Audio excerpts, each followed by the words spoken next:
Well, let's talk about it with Fiona McAnena. She's Director of Campaigns at Sex Matters, who were a party to that Supreme Court judgment from 4 Women Scotland. Very good morning to you, Fiona.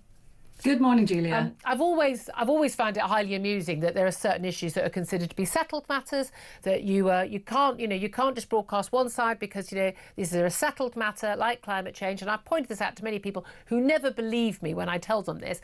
But apparently the issue of biological sex, so scientific fact, is not settled, even though it's been settled by the Supreme Court as legal fact, and pretty much every 6-year-old know it's biological fact. According to Ofcom, the media regulator in this country, not settled.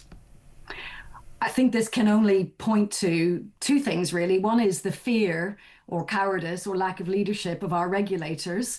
And here's yet another example. And the other is the power and influence of the trans lobby that seems to have cowed all these people into pretending that they don't know that sex is real. And as you said, it's not even a matter of what the law says or what the Supreme Court says. Even they don't have the power to change sex.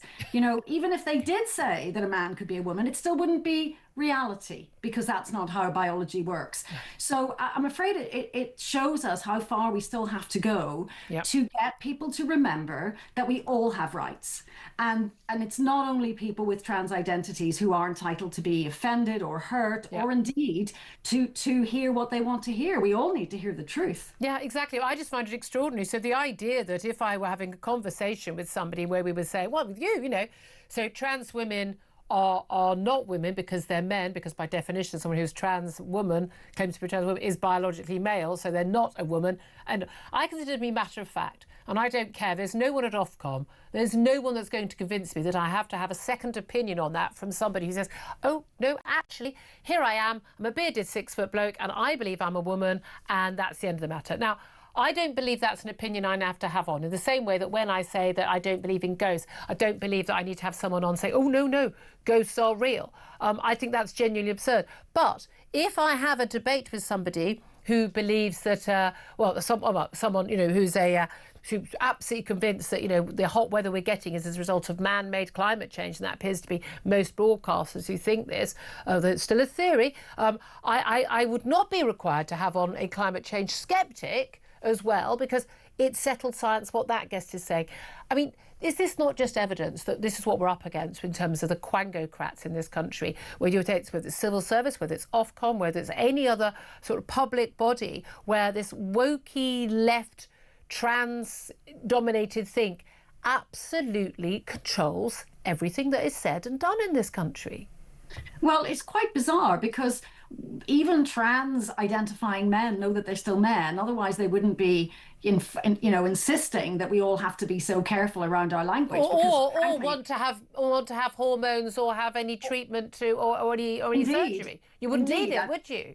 No, and you and I know that what someone else says about us doesn't change the reality of who we are or what we are. It really doesn't depend on other people's language. So this whole policing of language is a proof of how shaky this whole ideology is. But it's very disappointing that regulators, especially the ones who are supposed to help the public understand what's real and control broadcasters to be honest and accurate, it's very disappointing that the regulator isn't prepared to declare it as a settled matter. That men are male and women are female, and no one. But again, we've got this with I think with IPSO that regulates the newspapers as well, and same with Ofcom in terms of broadcasters. The response also suggests that broadcasters should use a person's preferred pronouns. No, I have done that in the past as a matter of courtesy. I sometimes do it by accident because you just get used to, someone who presents in a certain way. But I've learned to my cost that if you start doing that, you go down a slippery slope where a woman who's been sexually assaulted is in court having to refer to the man who attacked her and her penis. I mean, this is where that leads.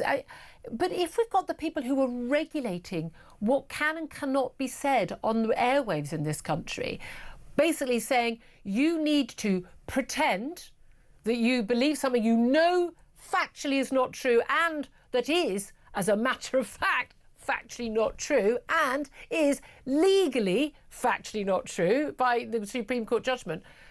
That is Stalinist, Orwellian, terrifying territory. Well, it's extraordinary because you'd think that Ofcom, of all people, would know that the responsibility of broadcasters is to their audiences. It's not to the tender feelings of people who don't like what sex they are. And so Yep. even this idea of courtesy, I think, is a bit misdirected. It's been laid on us all, Julia, that we all have to be courteous to trans-identifying people.